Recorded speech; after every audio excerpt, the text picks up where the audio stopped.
circulation would no longer be a legal tender. With that, India's economy was plunged into chaos. The Sensex and Nifty stock indices fell over 6% on the very next day of the announcement. Consumption makes up around 56% of the India's GDP, that is gross domestic product. Hence, a drop in spending will automatically pull down the growth. My question, which arises to my dear opponent, that why can't this major step be implemented in a much better way? As fat cats have conquered this war, but what about the middle class? These questions are not an argument of not doing anything. I think government should even try. उन्होंने कोशिश तो करी implement करने की. बाकी government की तरह नहीं है जो सिर्फ 2G स्कैम और बाकी घोटाला करके ही सिर्फ अपना काम चलाती हैं. इन्होंने इवन ट्राई तो करा. एंड मोस्टली सारे लोग ये पूछते हैं what was the mistake of those people who died while standing on a line. But Arun Jaitley says that line में खड़ा होना इतना डिफिकल्ट है कि कालाधन चलने दो, देश में भ्रष्टाचार चलने दो. एक तरफ तो 10 दिन का हैरासमेंट और दूसरी तरफ देश की व्यवस्था को बदलने का. तो कुछ लोग अगर हैरासमेंट हो रही है तो उससे कोई प्रॉब्लम नहीं होने वाली. The headlines of the Hindu read that real GDP growth is projected to slow to 6.6% in the financial year 16-17, that is in the third quarter. Industrial output has declined, business was shut for almost 1 week, stock market crashes results were astonishing, and in a democratic country like India, how much collateral damage can you absorb? What I understand is, there was a huge gap between articulation and implementation. Truth is that its design was fundamentally flawed. There was no policy skeleton, no cost-benefit analysis, which led to adverse effects to our GDP. Thank you.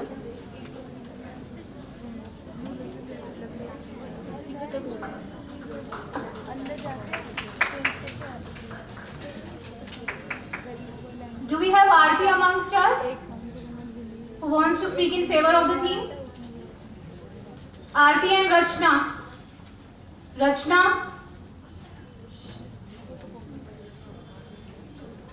Ritika?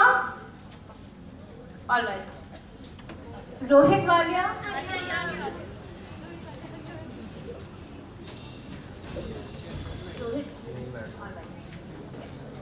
Ritika would be speaking in favor of demonetization and Rohit Walia would be presenting to us the negative impact of the same.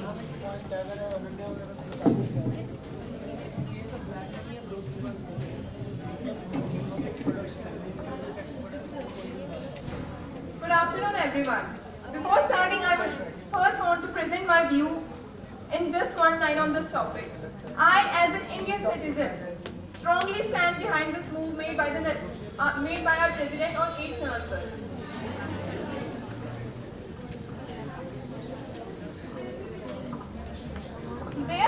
There are many reasons behind this move. I would like to throw some light on some of them. First was corruption free, second was to curb black money, third was inflation, and fourth was to make India digital.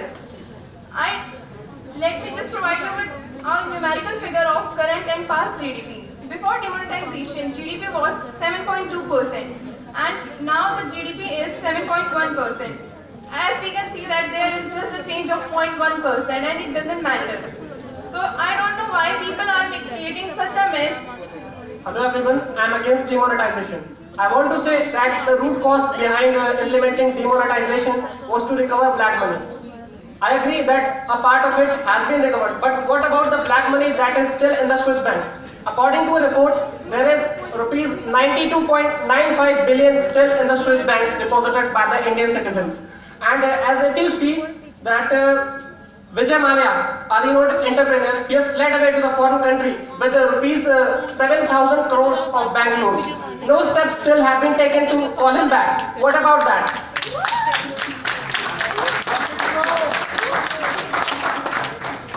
Demonetization is not held for one time. Earlier it was made twice, in 1946 and 1947. Kailash Satyarthi said that sex tariffing has been reduced in tremendous way. And our Defence Minister Manohar Parrikar, he also gave the statement that the incident in Kashmir Valley has also reduced. And my dear friend, I would like to tell you that if you have read the main headline in the Hindu newspaper on Friday, it clearly stated that Arun Jaitley told us that there is zero impact of change in due to demonetization and change in GDP. And Congress also pointed at the same, but he replied him in a very well way, and he called them the unfortunate who don't know the real facts and figure of this. My dear friend, if you take a look at the report of Asian Developmental Bank, the GDP of India has dropped from 7.4% to 7%. And you are saying there is no effect on the GDP. Secondly, I want to bring into light, during demonetization, more than 130 citizens died standing in queues to withdraw money which was deposited by themselves. And what about the bank employees?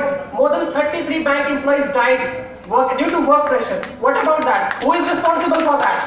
We are taking a look at the positive side, but who is responsible for those deaths? My dear friend, International Monetary Fund itself said.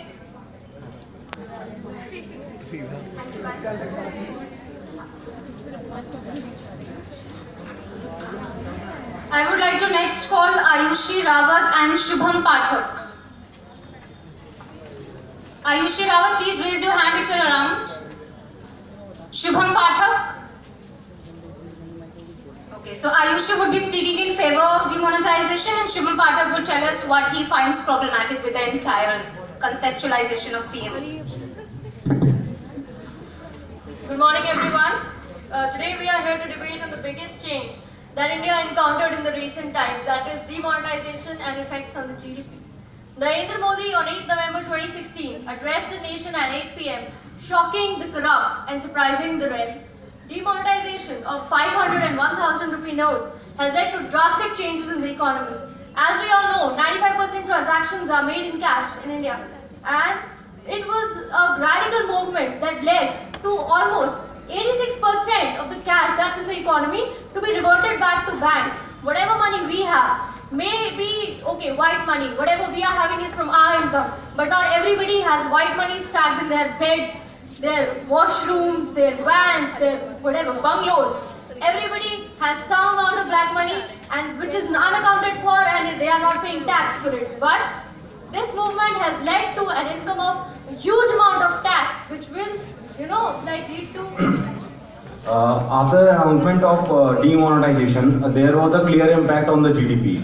I would start with the point of inflation. In January 2016, inflation was below 6%, and we were happy to recover that. But the target in March 2017 was to get below 5% inflation. But on the contrary, demonetization happened, and as the impact of it, there was a negative impact on the inflation.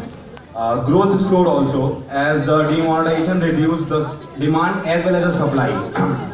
And demonetization followed by slow demonetization, there was a supply and demand of food item fell. And in the cash incentive sectors, there was a great suffering. Around 30% fall in house prices were recorded. Okay, demonetization, as we all know, was done to curb corruption, terror funding, parallel economy, and forgery of notes.